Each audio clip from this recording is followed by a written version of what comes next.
Hello and welcome to episode 331 of the Unauthorized History of the Pacific War podcast. My name is Seth Barrett, historian and deputy director of the Mississippi Armed Forces Museum here at Camp Shelby. And with me, as always, is my esteemed co-host, retired Navy Captain Bill Tody, former skipper of the fast attack submarine USS Indianapolis, Commodore Submarine Squadron 3 in Pearl Harbor, and many other postings. How are you this absolutely gorgeous March day in Mississippi, Bill? Hey, I'm doing great, Seth. I just want to say, as we record this on March 28th, we just passed 5 million views. What a remarkable milestone. I want to thank all the viewers and listeners for that. And I got one more comment about our music, but I want you to introduce our guest before I get to that one. Yep, and introducing our guest is our good friend. Welcoming him back to the show is the distinguished historian, curator's distinguished professor of U.S. military history at Missouri University of Science and Tech, the author of 15 books, John McManus. How are you this day, John? It's been too dang long. Far too long. I was going to say I'm doing great because it's always a great day when I get to hang out with you two guys. So thank you for having me. Oh, man, it's a pleasure to have you here. We got a good topic to talk about. Bill, go ahead and say what you were going to say, man. Yeah. So we get a lot of queries and questions about our theme song. Of course, we do outline the name of the theme song on the base page, the homepage of the overall podcast on YouTube and on Apple Podcasts and things like that. Not in each individual episode, but I continue to get question after question, email after email about it. So I'm going to say it now. The theme song is titled Quiet Triumph by Taitso Audio, and Taitso is led by Shin Suzuma, a Japanese composer, actually works out of London, England. And so how fitting is it that the theme song for this podcast is written by a Japanese Brit, I guess it would be. So again, if you can't remember that, go back to the main page for our podcast, and it's listed there. All right. Well, with that, we're going to move on to this week's show. Though the tremendous armada sailed from various points on the Pacific map, from Pearl Harbor to Hollandia and Manus. The armada, the largest yet assembled in the Pacific, numbered some 738 ships of all shapes and sizes, from battleships to tiny LCIs. On 420 of those ships sat the men who would comprise the 4 infantry divisions and their supporting units. This, the 7th Fleet under Admiral Thomas Kinkaid, was backed up by an even more powerful force, that being Halsey's 3rd Fleet, which included the fast carriers of Admiral Mark Mitcher's Task Force 38. Those very carriers had been launching strikes on targets throughout the area since the second week of October, slicing through Japanese aerial defenses and obliterating ground targets at an unprecedented level of operational pace. A massive seaborne force sat coiled like a spring off the shore of Leyte Island, one of the largest in the Philippine archipelago, on the night of October 19, 1944. The supreme commander of the operation, dubbed King II by the JCS, sat aboard the United States Navy light cruiser USS Nashville and relaxed himself by writing a letter home to his wife. Quote, "Tomorrow we land," he wrote. "I'm in good fettle and hope to do my part tomorrow and in the days that follow. I'll be thinking of you tomorrow when I go in," unquote. Douglas MacArthur had prepared himself for this moment for years. Every breath the general had taken since being forced to leave the Philippines in 1942 had led up to this moment. Every single operation he had executed, from Buna in 42 to Hollandia just a few months ago, had all led to this very moment. He would land tomorrow. The liberation of the archipelago he identified with more as his home than his own country would begin the following morning. At 1000 hours on October 20th, 1944, the first American infantrymen sloshed through the surf on 2 widely separated landing beaches, and within a few short hours, 4 American infantry divisions were ashore on the island of Leyte. The liberation of the Philippines had begun. John, Bill, I don't think it's an understatement to say that old Mac had been waiting for this moment since March of 1942. This is what he had striven for literally since the day he set foot on that PT boat driven by Bulkley and got himself out of there. I mean, I don't think it's arguable. What do you guys say? Oh, absolutely. I mean, it's what animated his life for 2.5 years. If there's a bigger word than crusade, that would be it. I likened it in my series about the Army in the Pacific to going and redeeming and liberating a besieged or captured loved one. I mean, Mhm. that's how he thought of this. He loved the archipelago. He loved the people of the archipelago. He felt it was a matter of honor for the United States to come back. You know, some wondered, and I think appropriately so, whether he was more fixated on liberating the Philippines and actually the final defeat of Japan on some levels. MacArthur certainly saw everything he was doing since leaving in 1942 is eventually leading back to this point. And I think this, so if we step back for a second and think about what this moment means to him, I don't know that there's any other commander in the war who sees his operation in front of him so personally. Yes, Seth, John hit the nail on the head here with his focus on liberation of the Philippines. Everything he does from the beginning of the war in 1941 through now, he's focused on the Philippines, and one might argue not on Japan to the extent he should have been. And, I want to clarify one thing in your open segment there, Seth, is that King 2 was the designation of the operation, not of the operations commander. I don't think that Admiral King, I don't think Admiral King would have really loved having people refer to General MacArthur as King 2. Or to have this operation named after himself, Admiral King, because he was so dead set against it. He thought we should have been invading at Formosa/Taiwan rather than the Philippines. It's a great point, Bill. Very, very, very true. So the American plan for the liberation of Leyte, and that's what it is. It's called an invasion, but this is a liberation. This is not unlike a liberation of Normandy here. And like you said, John, it's even more personal in MacArthur's opinion, and rightfully so. It lay in 4 phases. The first phase of the operation would be the occupation of several small islands in the outlying area of Leyte. These islands lay across the entrance to Leyte Gulf and would secure the area of the eastern approaches to the island. These operations, John, are actually executed before the main landing on Leyte, aren't they? And they go off pretty much without a hitch. They do. The 6th Ranger Infantry Battalion goes in and grabs these islands against really almost no opposition of any kind. And the significance of that is it opens the way for the fleet to come into into those narrow waters that are leading to Leyte, off to the eastern coast of Leyte, that you're not going to then have to worry about maybe suicide boats coming from those islands or anti-ship fire or whatever it would be. There's just a little bit of concern that those islands would act as a kind of a barrier to this really quite massive but sort of vulnerable fleet, because the closer the fleet gets to the coast, the more vulnerable it is to land-based air too. So the Rangers at this point don't see a lot of action. Of course, later in the campaign, they're going to be quite heavily involved, once we're on Luzon especially, but a little bit anticlimactic for these really highly trained infantry soldiers to go in and not encounter much opposition. But the good side was you were starting to see the beginnings of how the population was going to welcome you, and also working with local guerrillas and all that. You already see that in this very brief operation, which I think happens maybe 3 days before the invasion, 2 or 3 days, something like that. Yeah. 17 October, exactly. Yeah. And yeah, to your point, the 6 Rangers, of which I knew quite a few, they're definitely going to get their due here on the next operation as we get through. The second, to key in on your point exactly, after the capture of these islands, American minesweepers move into the area and basically just clear the area for the entire, for the majority of the invasion fleet as it's coming ashore. The second phase of the operation, of course, is going to be the main landings on Leyte Island, which we're going to discuss here in just a bit. The third phase was the necessary shore-to-shore operations that would be needed to complete the liberation of Leyte, and the landings that would occur on the island of Samar as well. The fourth phase would be the occupation of the remainder of Samar and the neutralization of the Japanese and the Visayas. And all this kind of happens after a while, everything kind of wraps up into one big mess, though, because Leyte it starts off really, really good, but it kind of slows down, though, doesn't it?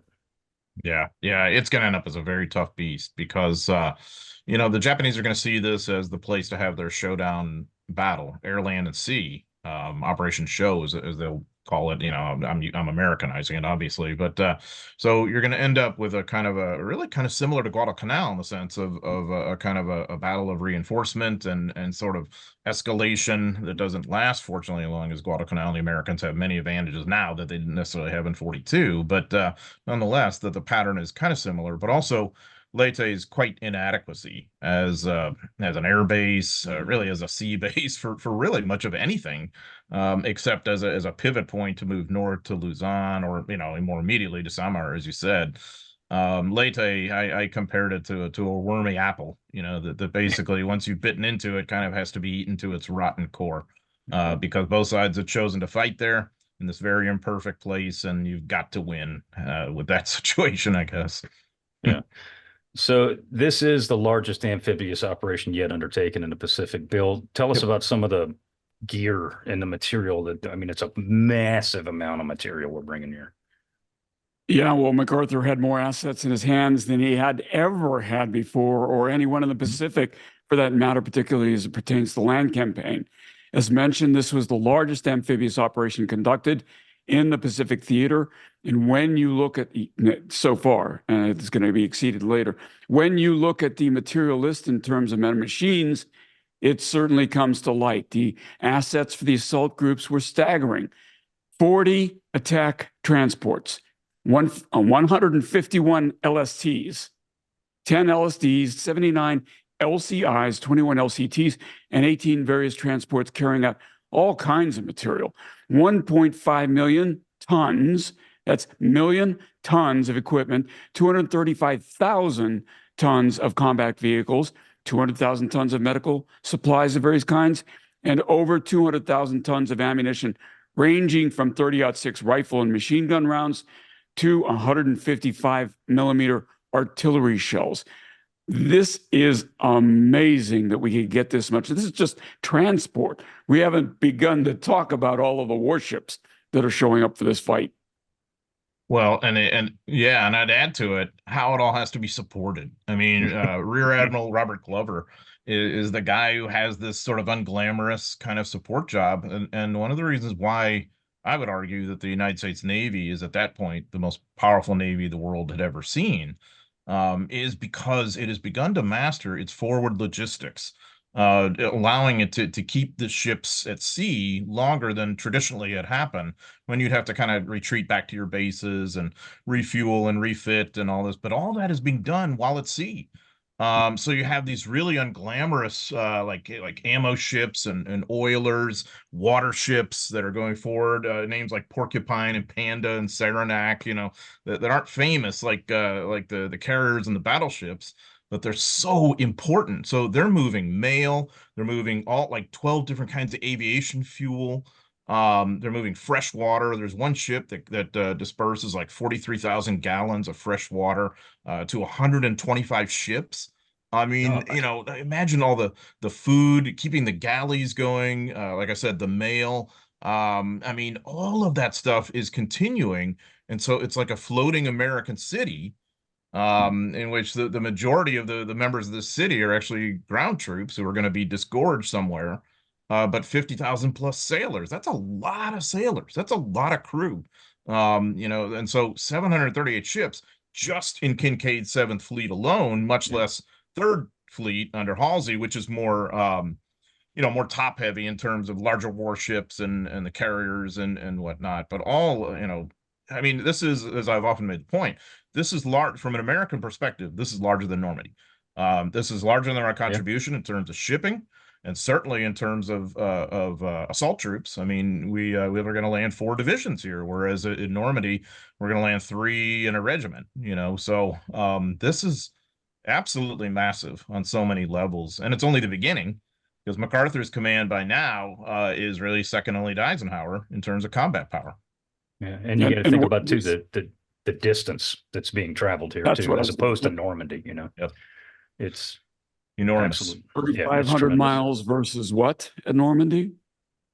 I mean, what 100 at the most at the outside. I mean, widest part depending on where we're coming from. I mean, it's it is a naval and logistical challenge of tremendous proportions, and we're not even taking into consideration the Japanese opposition that we may get.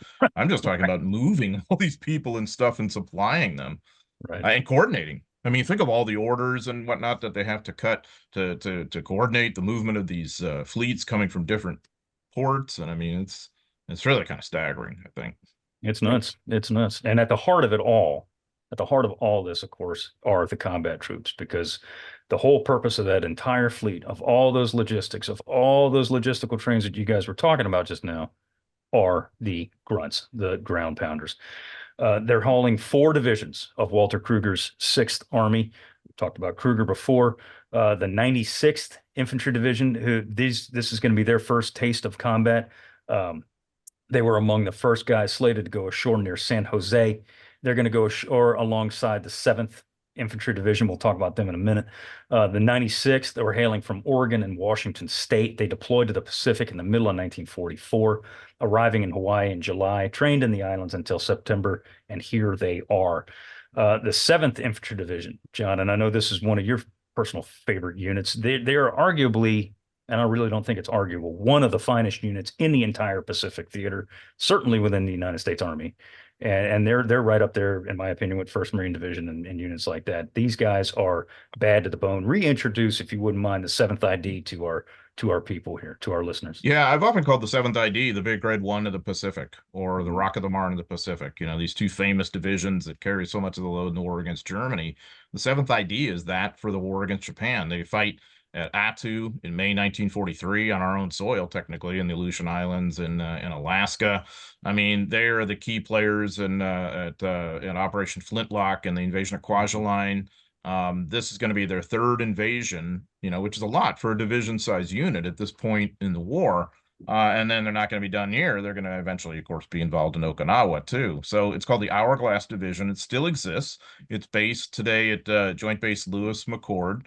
And it is, you know, some of the finest light infantry on the planet. The 7th ID had fought so well at Kwajalein, in my opinion, for a lot of reasons. I think they understood a lot about small unit tactics. They were fortunate to have an excellent commander at that point, Charles Corlett, who will eventually be redeployed to Europe as a corps commander.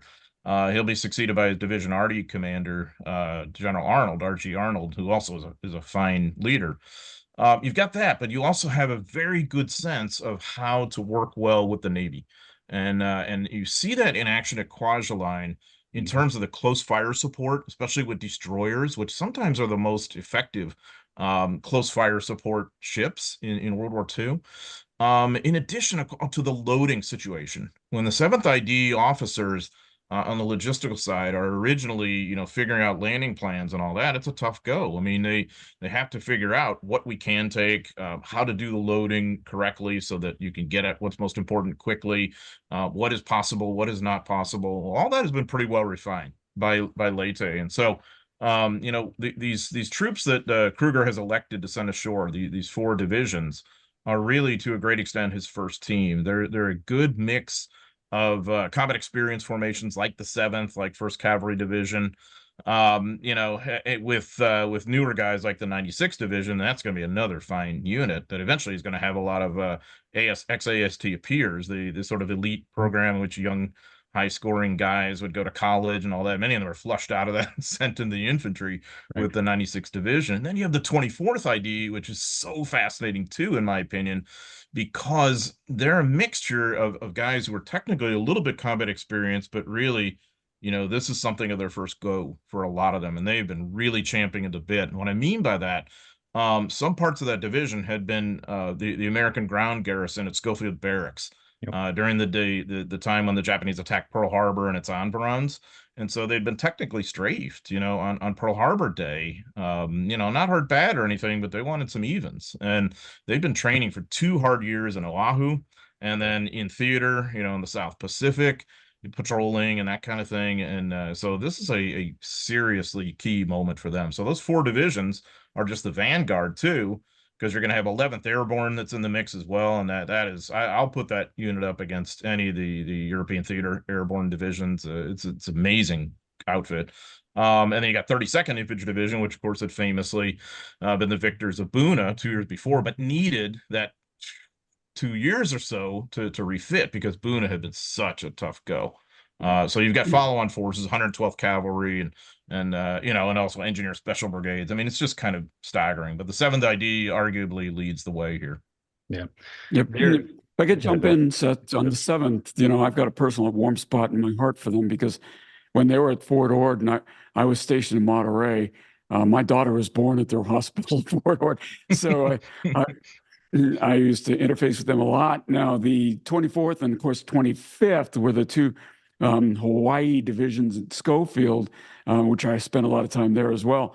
The 24th had a taro leaf, and I think they were called the Hawaiian Division, and they had a taro leaf, Hawaiian taro leaf on their patch. And, of course, the 25th was called the Rainbow Division for the same reasons, the symbol of Hawaii. Tropic lightning. And, lightning, right. But again, 24th is later stationed in Germany, but they're gone now, aren't they?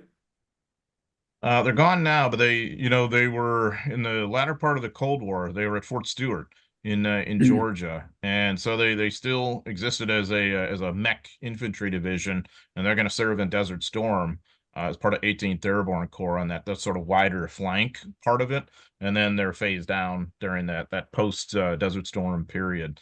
Tropic lightning, of course, still exists and is still out there, today.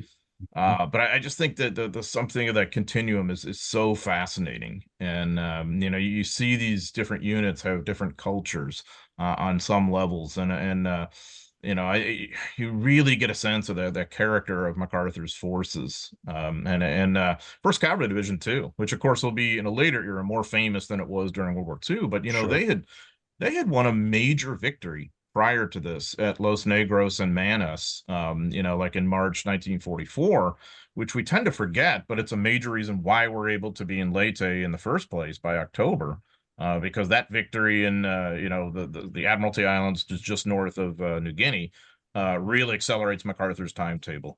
And of course, the First Cavalry Division is later going to have a pretty seminal moment in World War II, fighting in the Battle of Manila, which I would argue is one of the most difficult battles that U.S. forces fight in the war. Yeah, certainly one of the nastiest urban combat areas of the entire war, for sure. Yeah.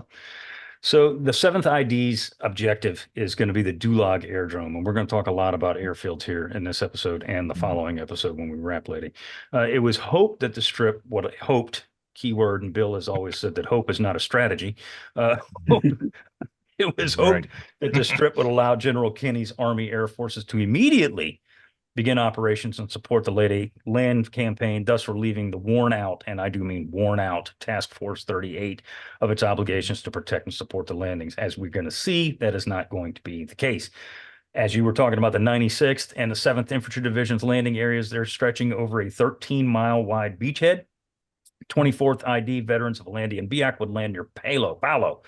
The 24th would push through the beach and advance towards the Palo-Tacloban Highway, with their objective being the dominating Hill 522, which is a pretty interesting engagement here that we're going to talk about in just a few minutes. If the Japanese decided they wanted to hold 522, it could be a nasty, nasty fight, John. This is a very important piece of ground that kind of covers a major highway there on Leyte, and if the Japanese wanted to defend it, and they did, this could have offered a serious problem to not just the beach, but any kind of push inland towards that area, right? Yeah, most definitely. And so the Americans are a little bit fortunate in this case, because the Japanese have some very well dug in mortars at Hill 522. And yeah, like you said, Seth, I mean, the vistas are just perfect. The fields of fire and all that to nail a lot of the landing beaches where the 24th ID is going to be coming ashore.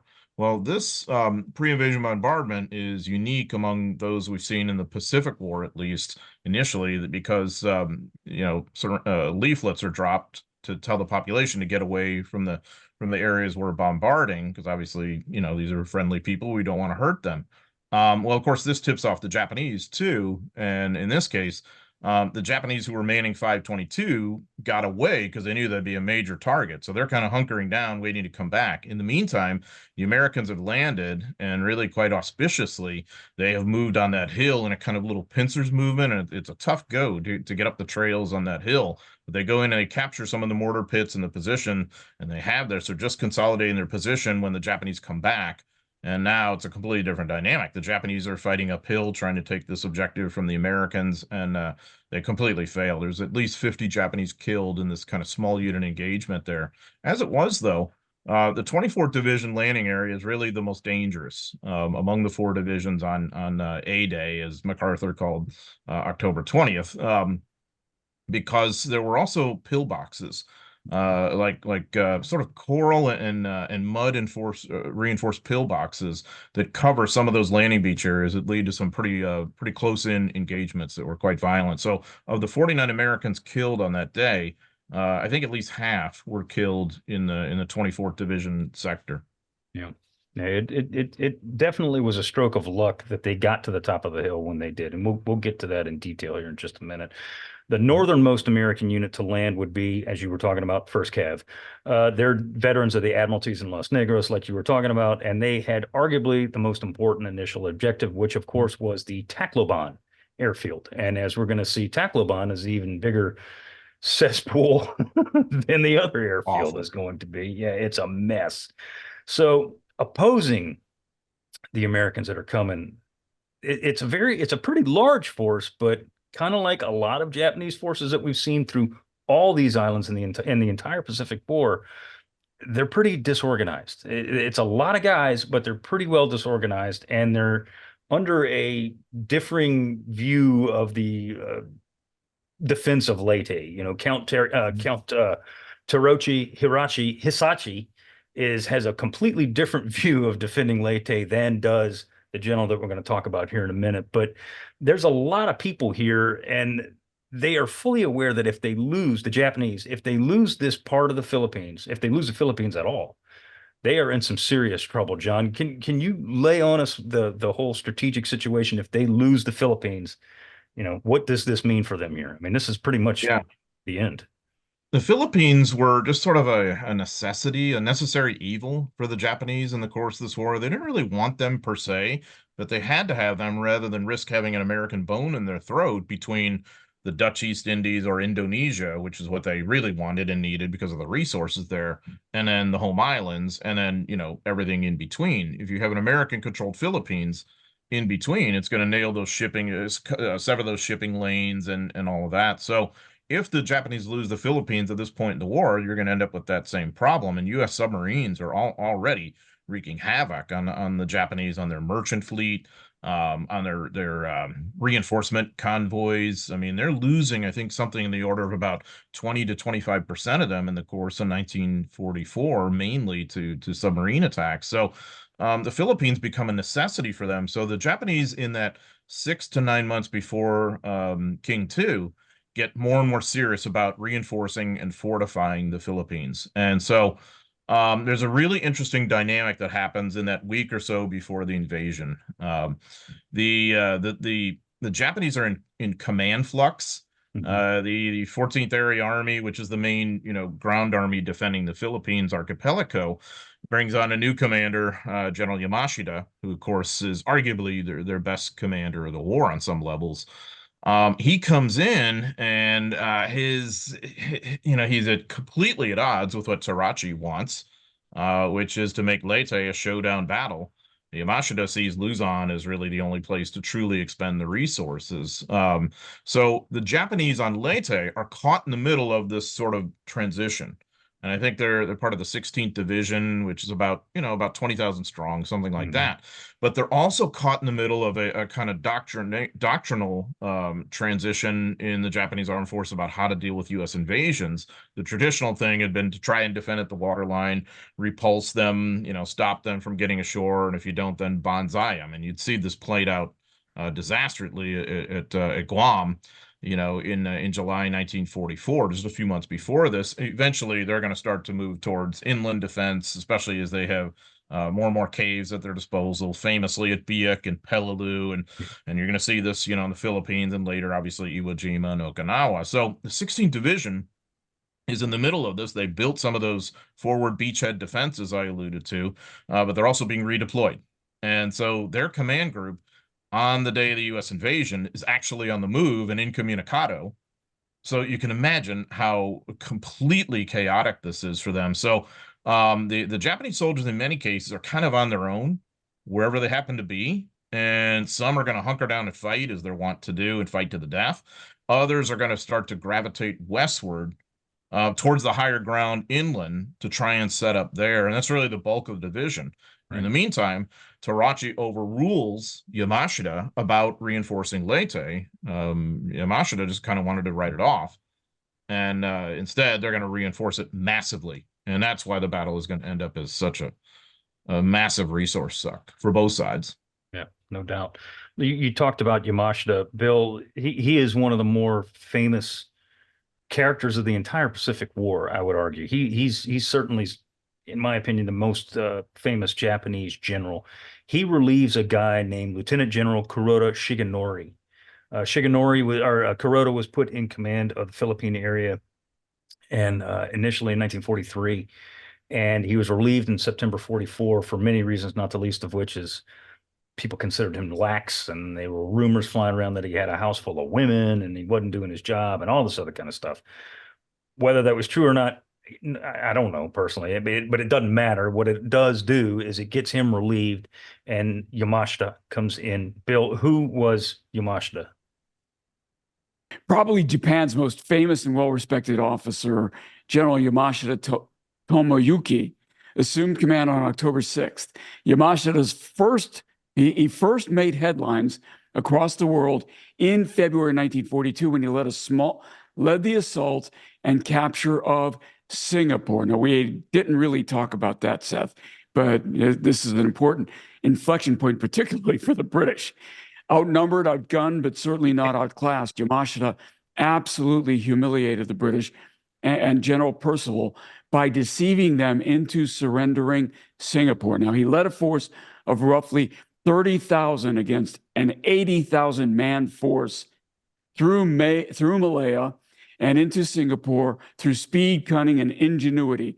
The surrender of the Singapore garrison was the single largest surrender in British military history and earned Yamashita the nickname Tiger of Malaya, which he hated. Really, he hated this, guys?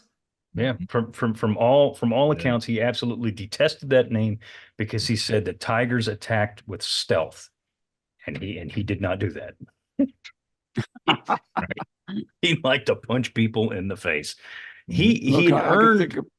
Say again. I could think of worse names. So yeah. He'd earned a pretty fearsome reputation. Although recent scholarship, John, I'm sure you are keenly aware of this, now say that he was not necessarily responsible for what was called the Sukching Massacre in 1942 of 650 Allied, mainly Chinese POWs.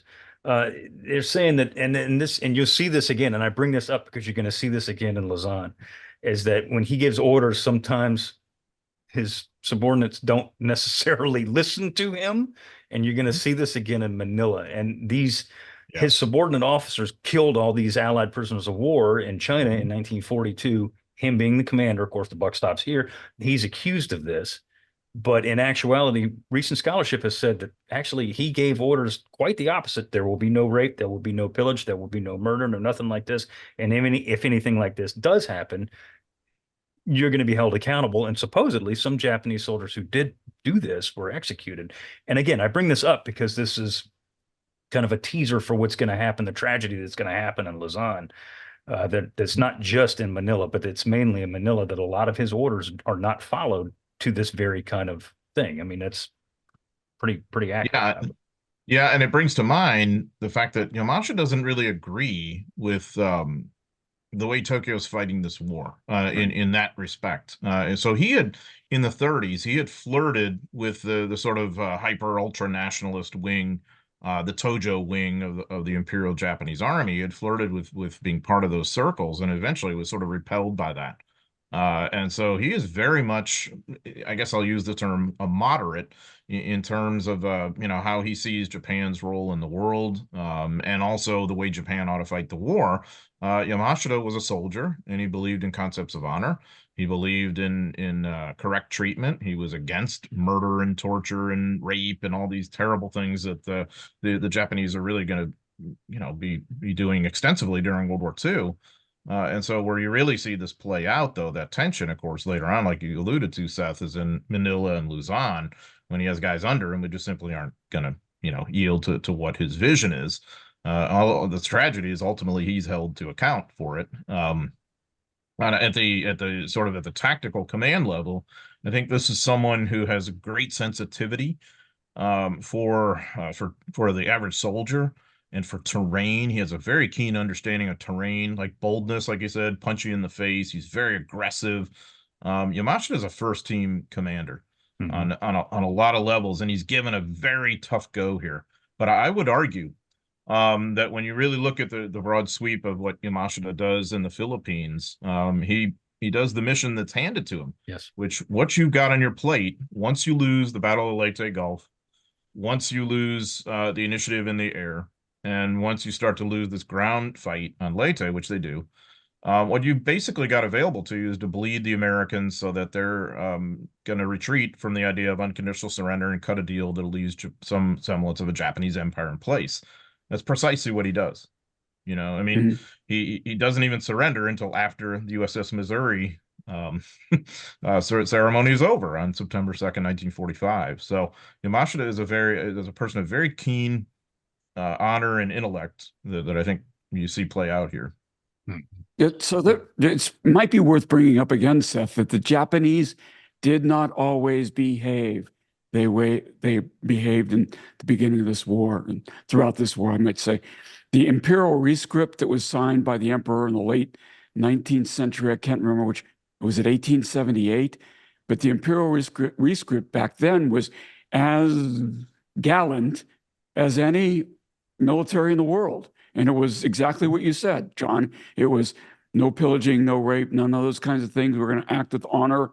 And that changed in the early 20th century with a different rescript. But Yamashita was still old school in these days. Remind me, John, was he one that was executed after the war? He is. He is. So what happens with him is he gets blamed mainly by MacArthur for the terrible atrocities in Manila. And like Seth said, the idea being you're the commander, the buck stops here and all that. And so he is tried for war crimes and ultimately executed in 1946. And the irony of it all, of course, is that he never ordered any of this and didn't approve of it, but that it happened on his watch. So he was held to account for it. And but also there's another dynamic at play here too that I think we tend to overlook a little bit.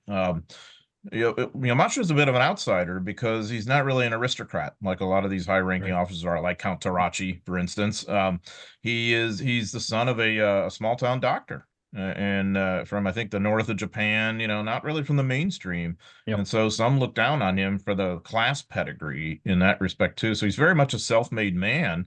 I think, you know, sort of like the Japanese version of William Slim on some levels in that respect. That he's not in those sort of elite aristocratic circles. He's just one heck of a soldier, and cares about his troops above pretty much everything. Yeah. There's no doubt of all the Japanese army commanders in the Pacific, he is one that if you actually look into him and you really kind of study him, he's one that you would admire, really, honestly. I mean, he's a pretty forthright gentleman. So getting on to the actual invasion itself, MacArthur names the landing day A-Day, and as opposed to D-Day. And there are rumors, and I don't know how many of them are true, that he did this to spite his former aide, Eisenhower. Is there any truth to that at all? Or is that just post-war mythology? I would put it as about a 75% probability that there is truth to it. I didn't find an exact document saying, hey, I'm doing this but I found enough of a vibe about it from the people who were intimate with MacArthur and would know that it probably was along those lines. That would be very much in character. He deeply resented Eisenhower. And of course, by now, Eisenhower is and not just a national sensation, an international sensation post D-Day, right? So anyway, he could get the dig into Eisenhower, he would. And I think, so I think A-Day probably comes from that. Yes. My opinion, though, just my opinion. I would support that opinion, and I agree with you, but that's just me.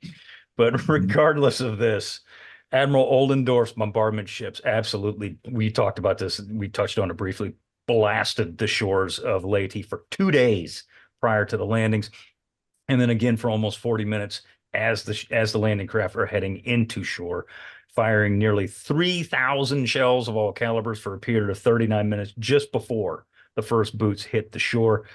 Bill, initial Japanese reaction, like John was saying, because they were scattered to the four winds when we land, it's pretty light, isn't it?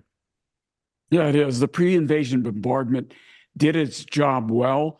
And if it didn't kill many of the defenders, and it didn't, it drove them off and away from the landing beaches. So occasional sniper fire would happen, inaccurate mortar fire would happen, but that was about all the harassment that the Americans received as they landed and began to push inland. The inaccurate mortar fire was prevalent everywhere except in the area of the 24th Infantry Division. Now, John, getting back to this bombardment, though, I remember MacArthur being highly impressed. He was aboard a light cruiser. I can't remember which one. The Nashville. Which one? Nashville. The Nashville. That's right.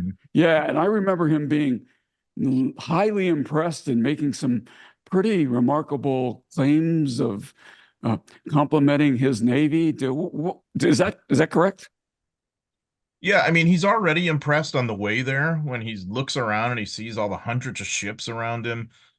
He writes about that in a letter to Jean, his wife Jean, and he wants her to describe it to Arthur, their young son, just about how everywhere around you can't see anything but ships. And now MacArthur had seen, pre-invasion bombardments in this war, most notably, of course, at Los Negros, and more recently at Morotai, which he was with the fleet, when the troops are going to invade Morotai. But this one is at a different level. And so he said he'll later say he has this incredible panoramic view of, almost the entire invasion area. And I think he really did get a sense of just how well planned the bombardment was.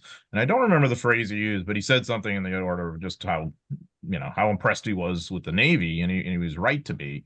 I would argue that Admiral Jesse Oldendorf was really the leading naval officer on the planet in terms of bombardment, close shore bombardment and whatnot. Oh, yeah. He really knew what he was doing by now. And so this is a little bit of a tough animal, because you don't want to just obliterate everything because it's a friendly coast.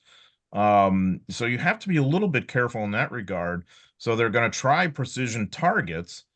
But the intel as to what's where may or may not be up to date because of the situation flux that we were describing.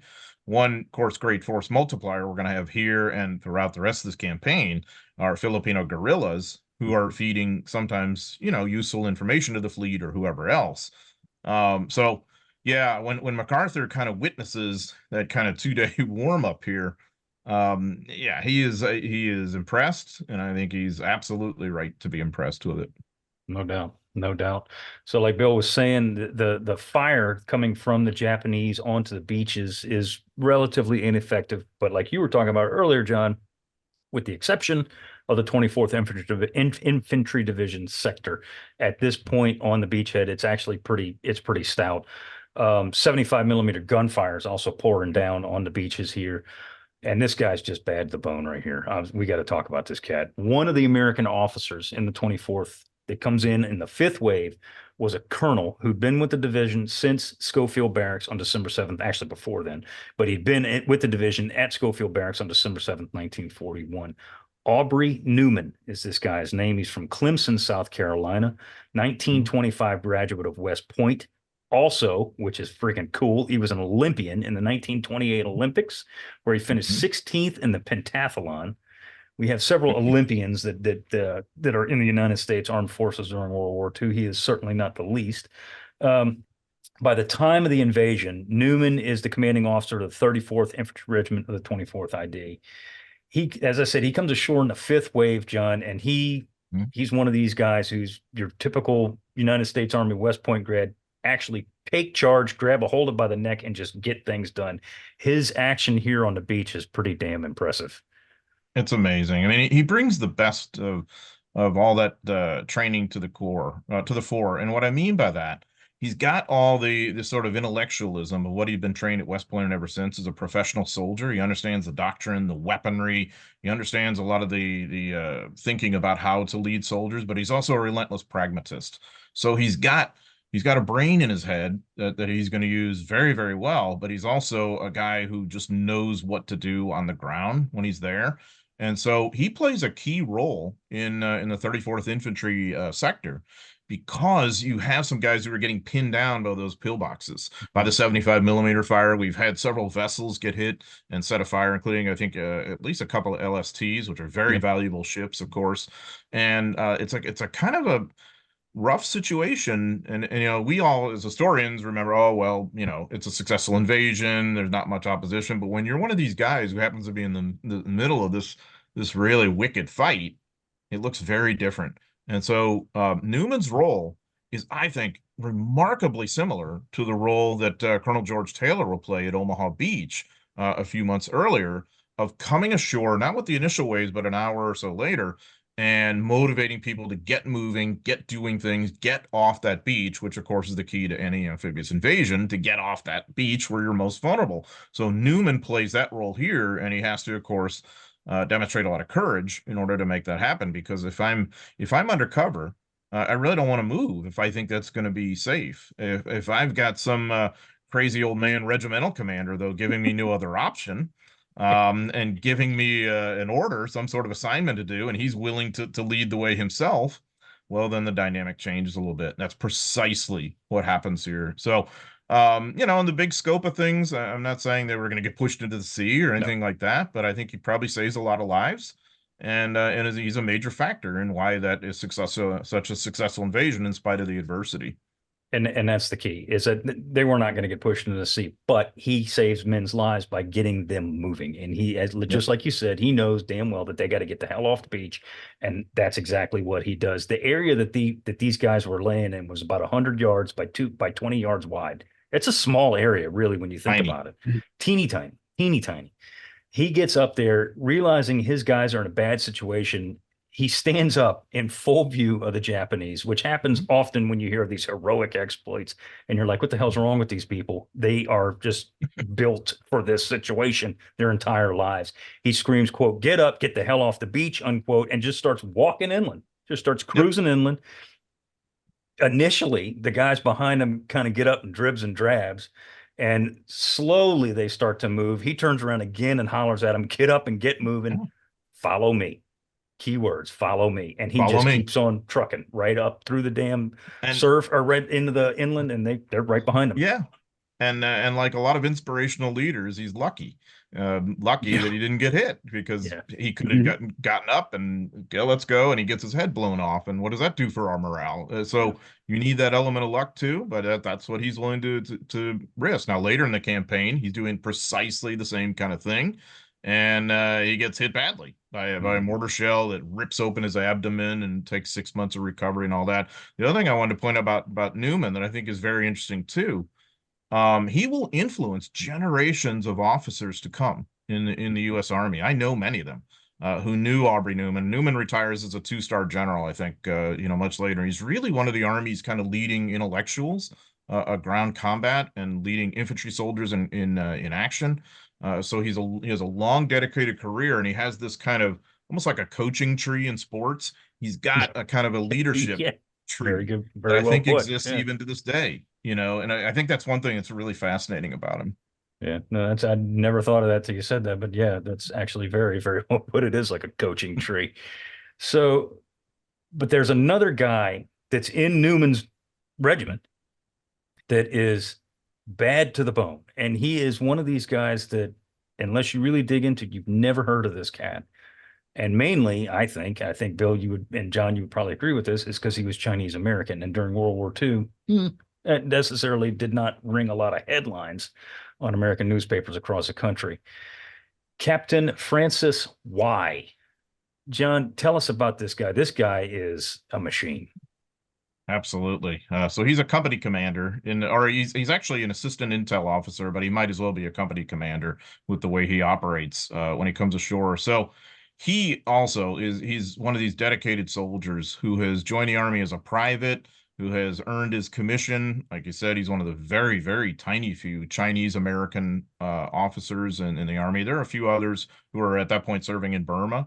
But Y is unique in this regard, and had already earned a great deal of respect by the time of this invasion because of his fairness, his proficiency, but also his background.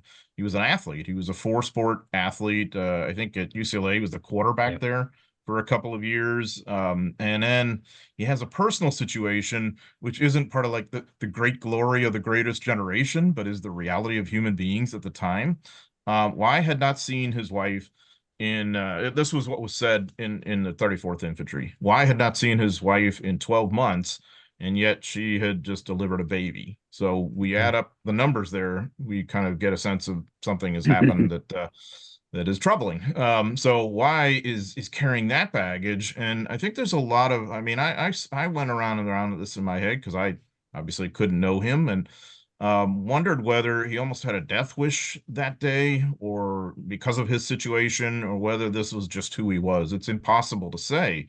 But I don't think there's any question that his priority when it comes ashore is not his own safety on any level. So basically, he's going to function as a small unit commander to flame out a lot of those pillboxes, not manipulating the flamethrower himself. So the leadership dynamic is interesting. There's a guy named Hofrichter, a private, who Y will basically direct and lead, and you know, you can imagine how traumatic that is to go up to these pillboxes close in, to unleash those jets of flame, to hear the screams, and the smell, the burning flesh. So Y is a big part of that whole sort of pillbox to pillbox fight that happens. And of course he will not survive the experience because he's just out front the entire day. Yeah. Bill, can you read us his citation? I sure can. Before I do that, Seth, he is, of course, from Honolulu. I think he's second generation Chinese American that, you know, his ancestors moved to Hawaii to work the plantation fields. And he's actually only the second Asian American in the Pacific to receive the Medal of Honor. The first was a Filipino American who was in the Philippine Scouts.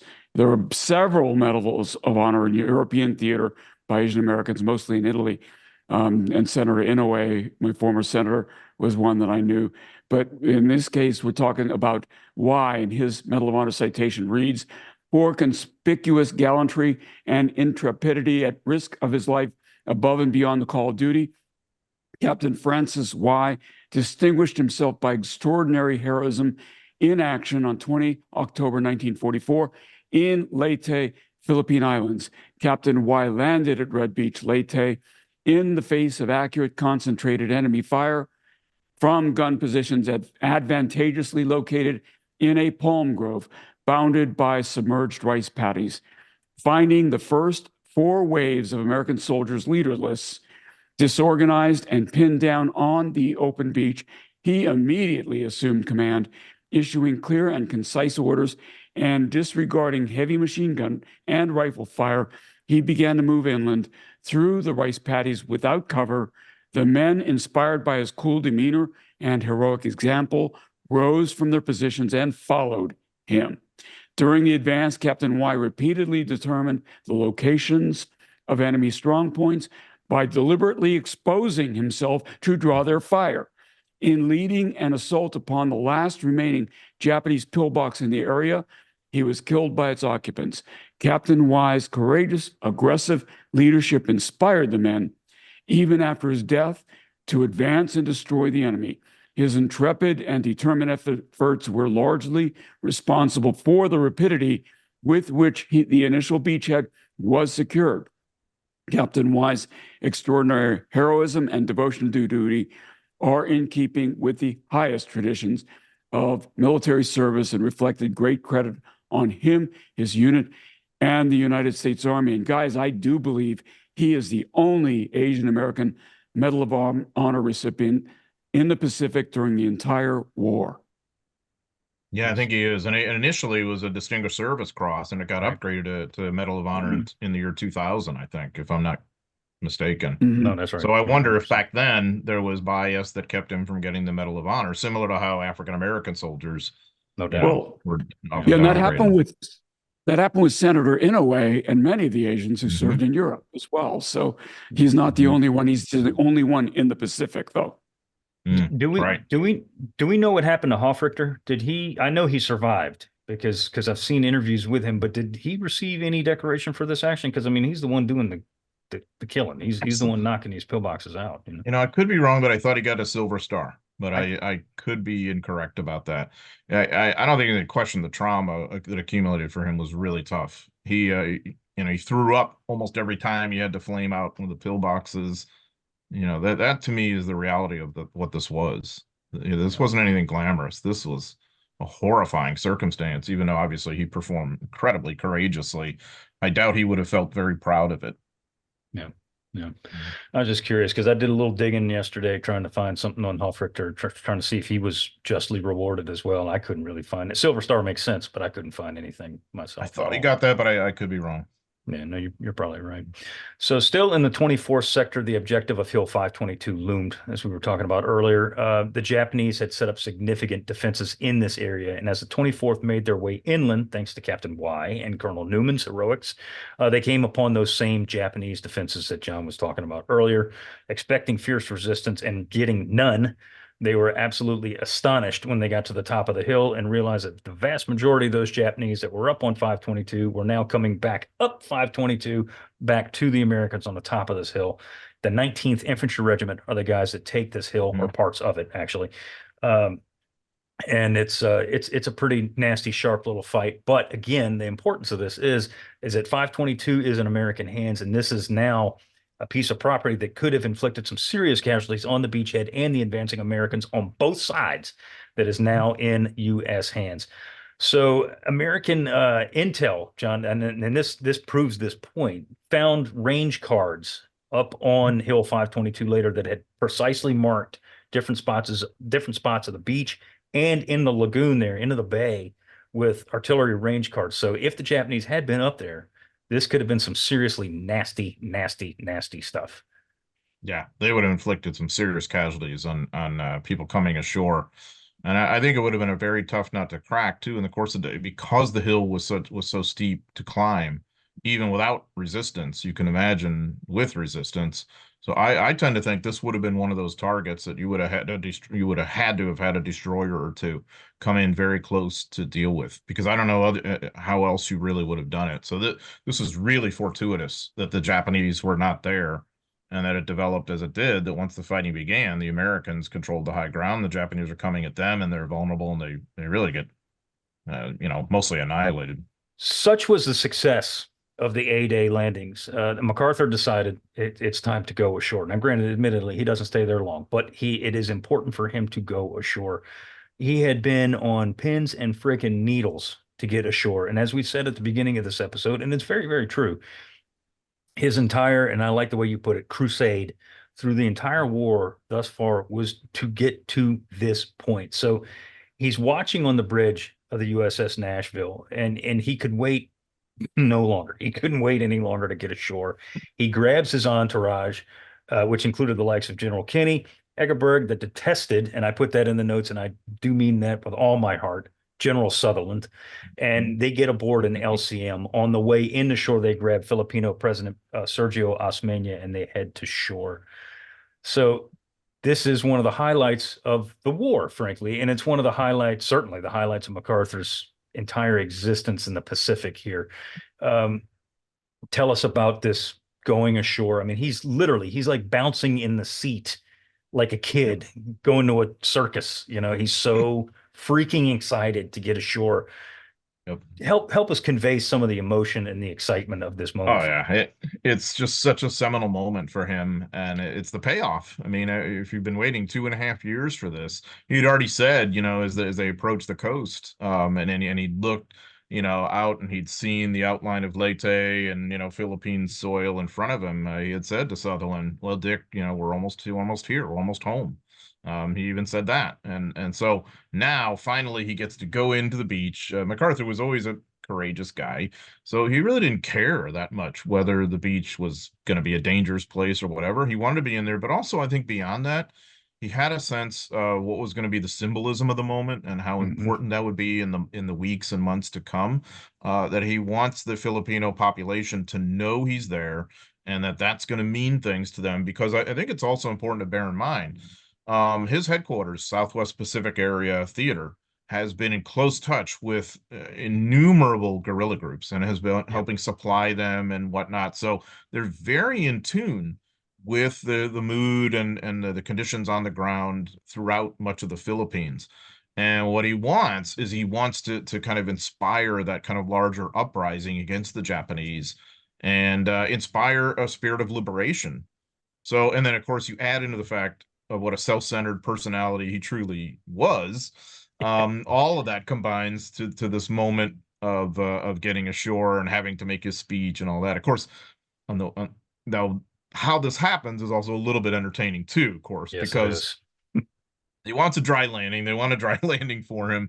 But this probably wasn't going to be possible given the situation. And as you guys know so well, in any invasion, the Beachmaster is basically God. I mean, the Yes, Navy indeed. Beachmaster, Yep. so that guy has no patience for what he views as MacArthur's photo op. And I think he's a lieutenant. He So is. what does he care about brass that wants to come in, with their feet dry and all that? I'm sure he resents them for that anyway.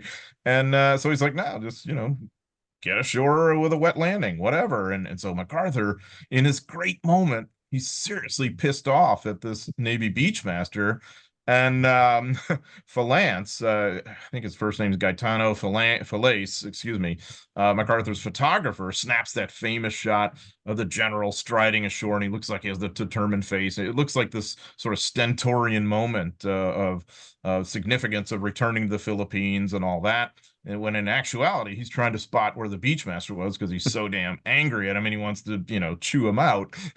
But it ends up as just sort of political gold. It kind of Yeah. reminds me a little bit, very different personality and circumstances, but you all have seen that famous picture of Eisenhower visiting with the paratroopers on the eve of D-Day, and it looks like Yep. he's making some profound military point. Well, actually, he's talking about fly fishing, so there's these sort of mundanities within this sort of larger kind of photo image in this modern era. So MacArthur's landing is very flawed in that sense, but becomes such, propaganda and political gold that's when he tries to replicate it later when he comes ashore at Luzon with the multiple landings and the contrived, sort of photo ops and all that. At Leyte, it's actually totally spontaneous.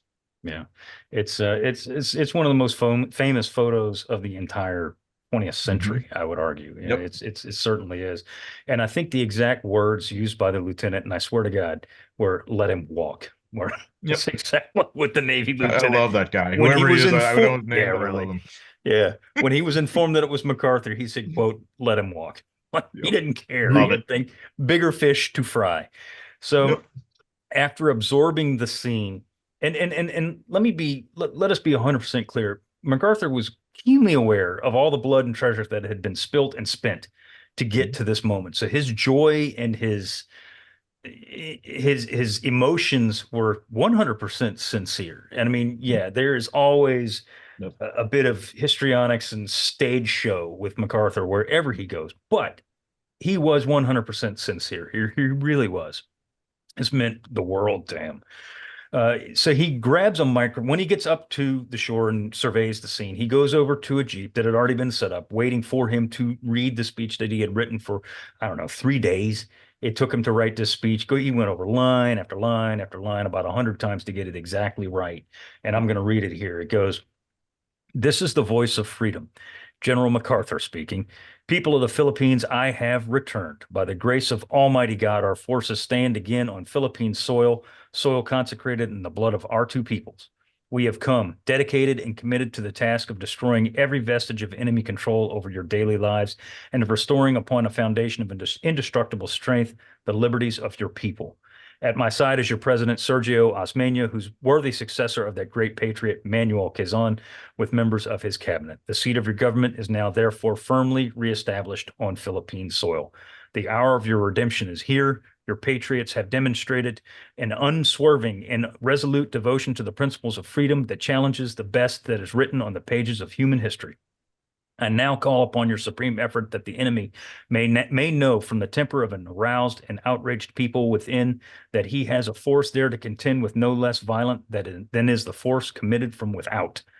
Rally to me. Let the indomitable spirit of Bataan and Corregidor lead on as the lines of battle roll forward to bring you within the zone of operations. Rise and strike. For future generations of your sons and daughters, strike. In the name of your sacred dead, strike. Let no heart be faint. Let every arm be steeled. The guidance of divine God points the way. Follow in his name to the holy grail of righteous victory." It's a freaking beautiful speech. It is. It I mean, really It is. is It's delivered by the self-appointed Messiah. So, absolutely. Yeah. you know, I agree with you, Seth, that he was sincere, and this was really meaningful to him. I just and he does this extremely well. It was a little bit over the top speech. Follow me to follow in his name to the holy grail of righteous victory. Boy, he pulls in every messianic metaphor he possibly can. But that's Mac, though. That's what he does. Goodness, that's what he does. I know. The emotion was sincere. The strategic vision was flawed. That's what I have an issue with. But go ahead. Yeah. I mean, it is vintage MacArthur, isn't it?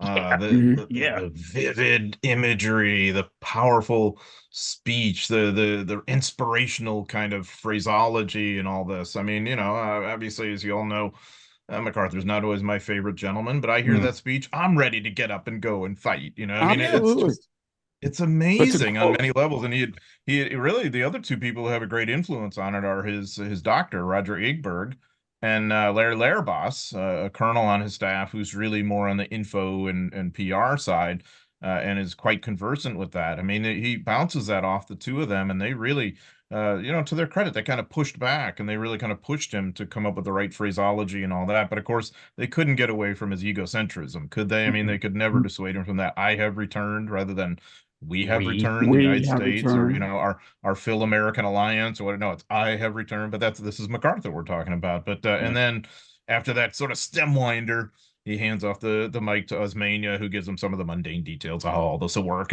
So and there is the classic devil in the details, because okay, well, what kind of government and who's in charge, and what kind of political orientation, and how should we rise up against the Japanese, and where and when, and how are you going to help us? And so there's all these little details that are really tough and going forward. But I mean, we can't really compare any other invasion to it in that respect, can we? I mean, we've got Eisenhower with his message before the invasion of Normandy, of course, but it's not the same whiff as this. And of course, he's not right there at Omaha or Utah Beach or wherever, giving the speech, right? I mean, this is MacArthur right there. And of course, I think he also knew that the soldiers would see him, and the word of mouth would pass, and that would go a long way. He'd seen how that worked really well at Los Negros. And I think he maybe had a little bit of that in mind too, that the 24th Division guys would see him. And the other thing that's interesting, that's the most dangerous beach on A-Day. Yes, and that's the one he goes to. Yeah, there's and how many times did he? Sorry, go ahead. I was going to say, there's no questioning the man's courage. His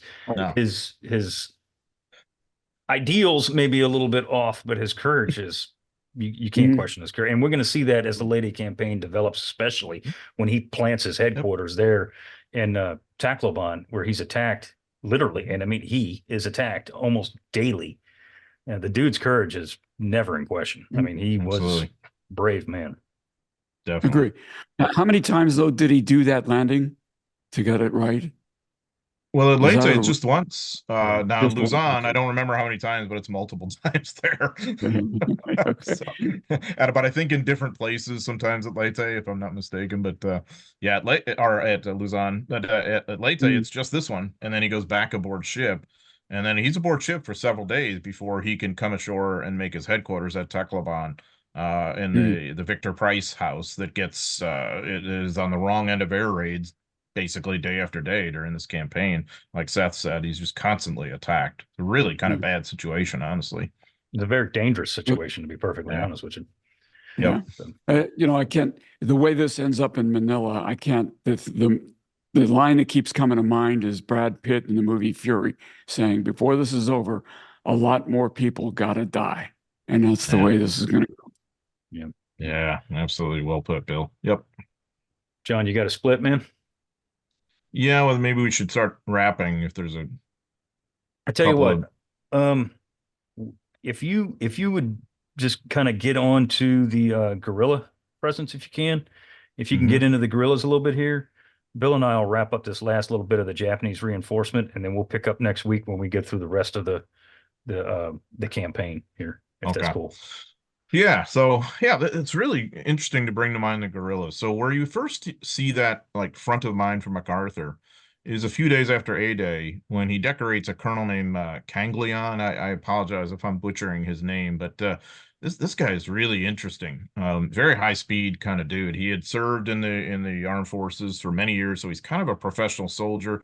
He'd been captured in 1942, and it escaped, and he heads up this rather ruthless guerrilla organization that was very firm that they wanted the Japanese gone, and they're going to be working closely with MacArthur. So he's in command of the guerrilla equivalent of a division. So among a lot of them in this and subsequent campaigns, you're going to see that kind of almost like U.S. Army structure to the division of like 3 regiments and a staff and all that. So it's really quite organized on some levels, but also you've got a mishmash of different groups and peoples throughout the archipelago that may or may not conform to that. In this case, Kanglion does, and of course, he's going to end up, probably an organization of about 3,500, 4,000 guerrillas that's going to play a significant role alongside the U.S. combat troops as this thing unfolds. What kind of role? Intel, Mhm. you know, information gathering, guiding, influencing, in terms of like political influencing, and that can be a really positive thing. MacArthur's here, rally to me, we like the Americans, or I think you collaborated with the Japanese and now it's time to pay the price, or you better not think about helping the Japanese, or you're really going to regret that. This is a civil war going on Yeah. some levels in some of the Mhm. barrios. And so Kanglan is a bit of a microcosm of what's happening with some of the more adept guerrilla commanders. But if we're thinking like from our, say, U.S. point of view, this is an enormous force multiplier.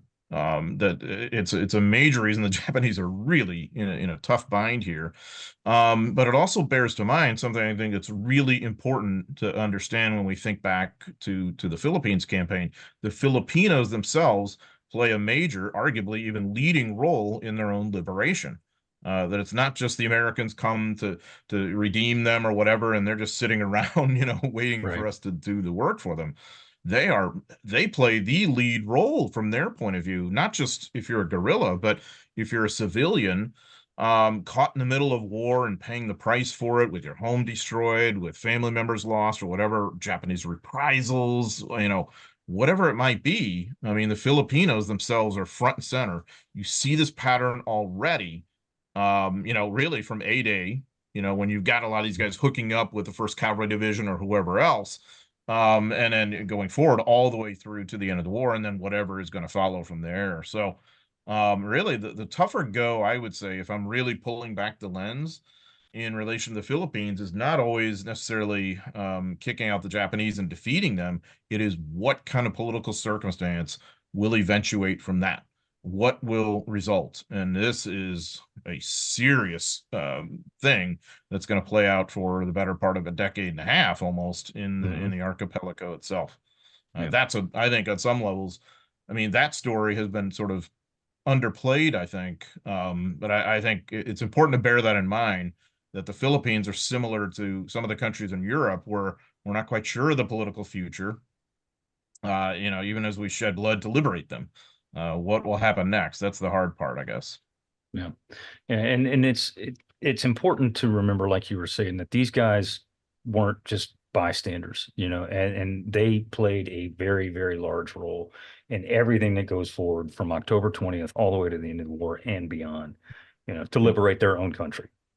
So that's something that we wanted to touch on, and we'll touch on it again as we get into, especially into Luzon, especially in Manila too. There's a lot of bad juju that happens in Manila. Well, John, Big time. I know you got a role, my friend, and I know you have things to do. You have classes to teach. You have students to instruct, and fill them Students with to knowledge. corrupt. Yeah. Students to corrupt. Very well put. Very good at Very, that. Yep. very well Yeah, I put.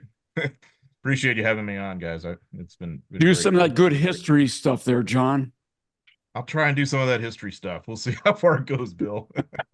All right, so Bill, so just so the viewers understand, John is a teacher. John is a professor, and he has classes to teach. So we have a very limited amount of time with our good friend John McManus, and we want to utilize that time as best we can. And Bill and I are rather long-winded, people, and John has to bolt when he has to. So forgive us for having John pop out, but we're very glad to have him here while we can. And he will be back next week to wrap up the Leyte campaign. So tacking on to what we've started to say, Bill, the American advance expanded after A-Day, but it was not all sunny and bright. It was not all peaches and cream, as the saying is. The first Cav had indeed captured Tacloban airfield the previous day by early afternoon. Of course, this is A-Day I'm talking about. And the expected use of the airfield was not to be. And this is huge. This is going to play a massive role in the rest of the fight for Leyte. General Kinney himself went to the area to inspect the airfield and see when or even if the field could be used for his aircraft. What he saw, Bill, was not uplifting, was it? No, it wasn't, Seth, and I'm going to try not to be long-winded. Tacloban Airfield, such as it was meant to be the main American field from which supporting flights and offensive strikes would come as the Philippine operation continued its path. Of course, Tacloban Airfield would continue to be an important base for us for the rest of the war. But the field was too narrow for immediate use for bombers. And more importantly, the 125-foot wide by 4,000 feet long strip was barely that, only a couple of inches of coral placed on top of sand, making the strip unstable and prime for washouts in the rainy season, which during monsoon is a lot of rainy season. The water table was extremely high, only 2 feet beneath the surface of the runway. As Seth says, like his backyard, like most of Florida. And what little usable, and what little usable field there was covered in soft spots that would muck up with little use. So to extend the runway, the combat engineers, and my uncle was here, my uncle Joe Talone was here doing this. The engineers would have to actually rotate the field some 10 degrees. An effort would take both time and manpower. The seemingly constant rain only made matters worse, and the incessant Japanese air raids didn't help either. Either way, Kenny needed his airplanes to be working, and for a painfully long time. The only thing operating during that time out of Tacloban were fighters, and there weren't many of those, Seth. No, not at all. And this is one of the only times, not the only time, mind you, but one of the only times that Mac does not have his aerial umbrella. If you go back to any of the episodes that we've done when we're talking about United States Army operations in the Pacific under MacArthur in the Southwest Pacific Theater, General Kinney is the primary provider of aerial support.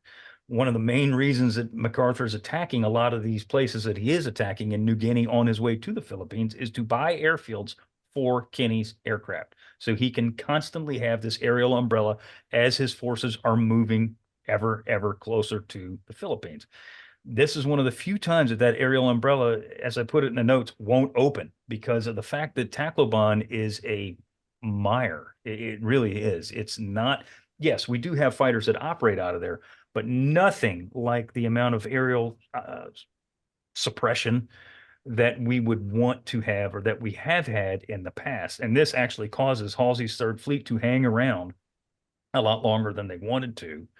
And MacArthur asked to, no lie, go to Nimitz and say, hey, can you ask these guys to stay around here a little bit longer? Because I kind of have a bit of a problem here. I don't have the air support that I thought I was going to have. And of course, Nimitz obviously grants that. And Halsey, much to his chagrin, is kept in the area even longer than he ever thought he would be. So after the defeat at Leyte Gulf, Japanese efforts in the air and on the ground were intensified, actually, rather than diminished. The Japanese, as John was saying at the very beginning of this episode, the Japanese decided they were going to fight for Leyte. They were not going to give it up, even though General Yamashita said, you know what, let's just let Leyte wither. Let's everybody pull back on Luzon, and this is where the fight is going to be. He was overruled. The Japanese are going to pour everything they can into Leyte to hold it. Not necessarily because they're going to win the war here, but like John was saying, and like we've said all along, Bill, they're trying to bleed the Americans white to gain a better seat at the negotiating table. But as we're going to see, as we all know, of course, that doesn't matter. So by bringing in reinforcements from Formosa, what's left of them, and Kyushu to the numerous existing bases on Luzon, the Japanese were able to maintain a continuous aerial offensive against the Allied transports and fleet units in Leyte Gulf throughout the entire campaign. That is something that we have not said since Guadalcanal. Think about that, guys. That the fact that this is October 1944, because we don't have that consistent aerial umbrella over us, the Japanese now have the advantage in the air. They have control of the skies.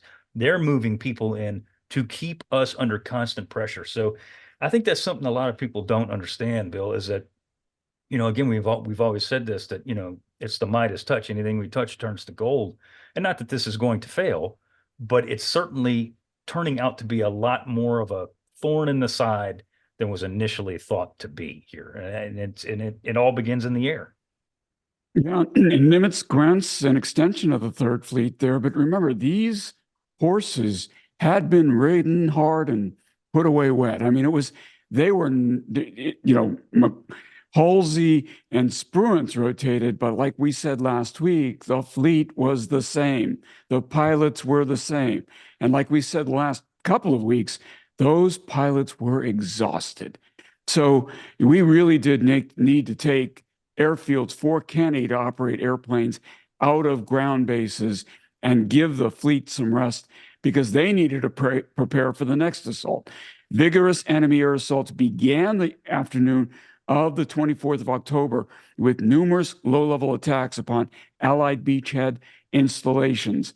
During the next few days, and remember, MacArthur's already pulled back and he's aboard ship at this point, a sustained series of heavy raids by 150 to 200 planes that they pulled from Formosa and all these other bases was directed against escort carrier forces and other surface units. Headquarters of the 6th Army and General MacArthur's command post in Tacloban did not escape direct attack. Direct hits were scored within a block of General MacArthur's billet. This is after he comes back ashore. And the headquarters company was struck on Thanksgiving Day. Despite the issues with Tacloban and the Japanese aerial presence, the advance continued. By the end of October, American troops had moved through Dagami. Numerous enemy counterattacks were beaten off in all areas during the next days as advancing forces reported increased resistance on every front. Now, Seth, by the end of the third day, over 2,000 Japanese had been reported killed. That's the third day. Mm-hmm. And what I think we may have been remiss in mentioning is that there's over 30,000 Japanese on Leyte. So there's a lot of people here. There's a lot of people here. So on 24th, even with our 4 divisions, how many do we have with our 4 divisions? Maybe 20,000 and the supporting trigger troops. pullers, trigger pullers. Yeah. So on the 24th of October, elements of 10th Corps began to drive up the Leyte side of San Juanico Strait, while farther south, other units of the Corps pushed westwards into Leyte Valley. At the same time, 24th Corps directed attacks northward and westward. The 96th Division that we talked about earlier, moving inland from Dulag, met heavy opposition from fortified positions at Katman Hill, a terrain feature dominating the division's zone of action and giving protection to enemy mortars, lobbing shells towards the assault shipping and Leyte Gulf. Katman Hill was initially bypassed, then neutralized by naval guns and field artillery, finally being cleared of the enemy by Halloween, October 31st. Now, we talked about it at the beginning, Bill. The Japanese, this is not the only time that they try these, shore-to-shore reinforcements, but this is the largest shore-to-shore reinforcement program that the Japanese have initiated since the Guadalcanal campaign in 1942. As the American advance continues, the Japanese quite literally throw men into the fight. Japanese Field Marshal Terauchi overruled Yamashita, as we talked about before, and decided to fight for Leyte and pour as many men into the fight as he could lay his hands on. Terauchi believed that victory could be attainable and that fighting for every inch of Leyte would be the way to acquire that victory. The Japanese, nothing if not deluded of any reality regarding the situation, actually felt that after they captured MacArthur on Leyte, they could force the American army to surrender to save their leader. Yamashita did not believe in this, but Count Taruchi did. Bill, reinforcements are sent. They're sent to Leyte almost constantly, aren't they? Yeah. Yeah, by barge and by small ship a la Guadalcanal. Feels, it feels just like Guadalcanal in that regard, with maybe minus the starvation because we were better supplied here. It had worked several times before, so why not now? Besides, the Americans did not have mastery of the air. We have already discussed Tacloban and the fact that daily Japanese air raids occurred all over Leyte, which further impressed the lack of air superiority on Mac and Kenny and the Japanese. Only 3 days after the American landings, the Japanese sent in their first troop convoy. 9 different troop reinforcement convoys were sent to Leyte by the Japanese until early December. Many of the convoys were intercepted by Navy patrolling craft, but even then, many of the barges and ships slipped through the American blockade and brought men ashore, particularly at night. These barges and small ships are hard to see. Additional units of the Japanese 30th and 102nd Divisions were sent from the Visayas and Mindanao and landed during the closing days of October. A first-class veteran outfit, the 1st Division, en route from Manchuria to Luzon. So these are combat-hardened soldiers. They were diverted to Leyte after disembarking successfully on the 1st of November. They were immediately committed to the defense of the Ormoc corridor. At the same time, elements of the 26th Division arrived to swell the total of Japanese troops on the island. So, Seth, these guys are coming from every place they can get them. They are, and there's not a whole hell of a lot we can do to stop them, because the time that we land here, and we'll get to this here in just a second, but the time that we land here on Leyte is the tail end of the monsoon season. Monsoon season theoretically lasts until the beginning of November here in the Philippines. And just because it's supposed to end in November doesn't mean it does. As you well know, living in Florida and me living in Louisiana, hurricanes, typhoons can happen at any time, and rains are torrential. And the Japanese use these rains, torrential rains, to move their people ashore. So even when we do have a strong naval presence out there, and we do, obviously, they're still slipping people through. They're coming from Luzon and Cebu mostly. They wind up bringing over 45,000 guys ashore on Leyte through these convoys, and over 10,000 tons of various types of supplies. That is not a pittance of men or a pittance of supplies. This is a major movement of people and materiel.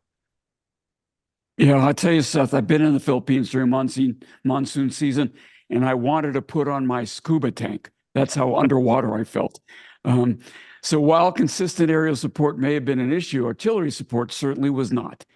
As the Americans drove northwards in a two-pronged assault, they were provided with a virtual blanket of artillery fire that was ever present before any American attack. The 1st Cavalry Division and the 24th Infantry Division moved towards Leyte's northern coast, Carigara being their prime objective at this point. Not surprisingly, the Japanese mined the roads, erected roadblocks, entrenched themselves in pillboxes, and generally made life miserable for the attacking Americans. The weather didn't help, of course. Monsoon rains fell all over Leyte, turning dirt roads and local trails into rivers of flowing mud. American armor provided significant support, but with the rains falling, movement of the tanks became difficult at best. Nevertheless, the tanks were there when they could be, and often proved to be game changers when the infantry became pinned down by the incessant Japanese defensive positions. By the 2nd of November, the Americans had captured Carigara, once a feared Japanese stronghold. In reality, the enemy had pulled out before the rain of artillery blanketed the area, Seth. Yeah, and this is going to turn into a slugfest. So, when we first get ashore, things go very well, and we make significant progress. We capture our A-day objectives within hours of landing, sometimes even before that. And the landings and the initial advances in the first several days of Leyte are, I don't want to say bloodless by any means, but significantly less than what had been initially thought, in terms of casualties. And this leads Mac to think that, hey, we're going to get this done quickly. And rightfully so, frankly, with the way things are going. But as John had said, these Japanese units are all scattered, from hell to breakfast. They're all over the place. They start congregating where they usually do, in the high ground in the central portion of Leyte where the mountains are. And just like anywhere else we've encountered these people, we got to dig them out with a spoon to get them out. And this rapid advance turns into this slow crawl, which is the last thing that MacArthur wants to happen. And just like you had, go ahead, Bill. No, what I was going to say is this presages a much more bloodier battle in Okinawa, but that's next year. Oh, yeah. And Karagara, like you were saying, Bill, had been a springboard for a Japanese counteroffensive, but the men had been removed and the counteroffensive abandoned due to the rapid advance of the 1st Cav and the 24th ID to that area. Pulling back into the island's internal high ground, as we were just talking about, the Japanese would make the Americans come and get them. The 96th was sloshing their way through the island's center at this point, while the 7th Infantry made their way south, clearing what was left of the enemy before eventually turning around and pushing to the western coast of Leyte. By the time all of this was happening, Kruger's 6th Army had lost over 12,000 officers and men due to combat and disease. The majority of them had been lost due to disease. 12,000 men had been lost out of the 6th Army.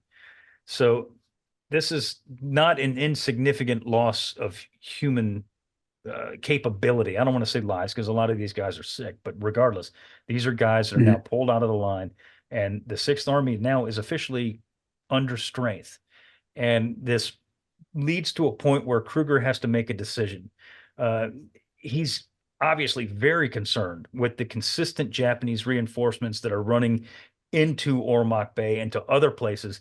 And he has to make a decision here, knowing that his units are under strength, knowing that he's already behind the timetable that MacArthur has set for him. And Mac is breathing down his neck because he wants to get this over with, because he ultimately wants to get to Lausanne. Kruger has to make a decision as to whether or not he wants to continue to push and try and root the Japanese out here with these exhausted, sick men, or tie in tight, hold on, and kind of regroup. And unfortunately, Kruger makes the wrong decision. He decides he wants to hold back and regroup. And what this does, unfortunately, it allows the Japanese to do that very same thing. They regroup. They kind of tie in. They tie in tight. They bring in even more people. So while Kruger was making the decision based on the availability of his men and the well-being and health, frankly, of his men, which is not necessarily the wrong decision, it turns out to be the wrong decision because it gives the Japanese time. And of course, as we all know, when the Japanese have time to dig in, and they do, they make us pay for every single friggin' inch of ground or yard that we take. And the battle for Leyte, even though it started off with a bang, Bill, it is not over by any means. And this sucker's going to drag on well past the first week of November, isn't it? It is, yeah. And then we should say that Kruger is highly regarded then and now. And so this isn't some slug, that we're talking about here. He's done well throughout this war. We spoke about him in an earlier episode. And, and this is going to sound, we've said this before, but it pertains most to this episode. So I'm going to say it again. This is a counterfactual. People are going to say 2020 hindsight, but all after action report is 2020 hindsight. That's the point of an AAR. You got to understand that, a whole lot more Filipinos and Americans died because of going into the Philippines than would have certainly Americans that engaged the Philippines, but Filipinos than if we had bypassed it like so many people had been arguing that we should do.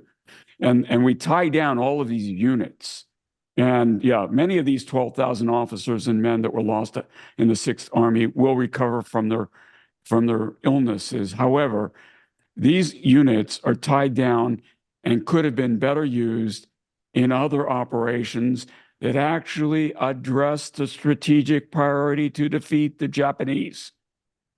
I just had to say that because it's again most germane to this episode, and it's no less true than the other times we've said it.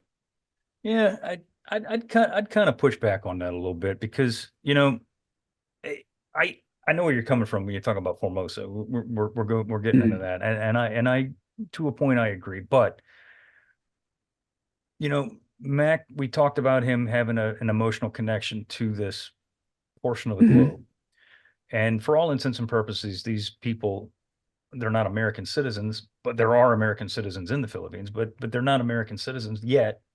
This, you know, the territory of the Philippines, we were there to protect these people, and we're there to liberate them. So, I mean, by cutting them off and letting them wither on the vine, I would argue, and I think I could prove it, that there are a lot more Americans, prisoners of war specifically, civilians too, in Santo Tomas and places like that would have died. Thousands more would have died. Would the rape of Manila happen? I don't know, probably not.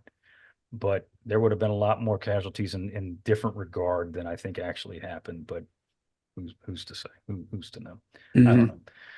Either way, right now we're sitting on Leyte Island, and we're kind of in a morass because, you know, we've made the advance and we've kind of checked our advance. We've checked our own advance, and we're sitting there on the field of battle, kind of like a car with the engine at idle, waiting for things to kick off again and kick this thing in the teeth and get it over with. And that is what we're going to do next week. We're going to wrap up Leyte with John and Bill and I. We're all going to sit here and talk about the final action on Leyte Island. Bill, is there anything else you want to add before we wrap this sucker up and get ready to move into next week's part 2 of Leyte?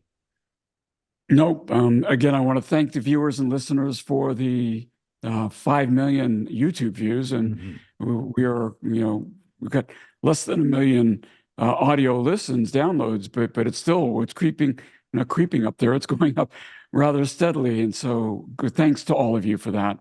And really, it's our honor and pleasure to be doing this podcast to honor those soldiers, sailors, airmen, and Marines who were, you know, who won this war for us, the worst combat operation in world history. It's something we never see happen again. And it's in their honor that we do this. But we want to thank you for, you know, allowing us to do that in such a vigorous manner. Yeah, I can't do anything but second that comment.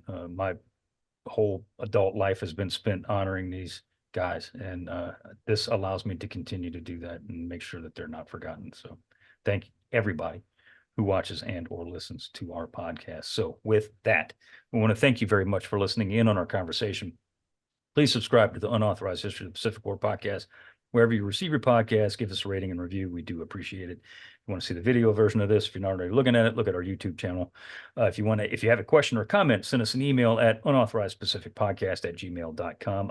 I've been lax in responding to the emails. I apologize about that, but I have had the foot to the floor for several weeks. I'll do my best to get back to you guys. Honest to God, I will. So if I haven't responded to you, forgive me. But sorry, it just kind of is what it is at this point. So once again, I'm Seth Perrin. I want to thank you very much for listening and or watching. Bill, take us home. I'm Bill Cody. See you again next week.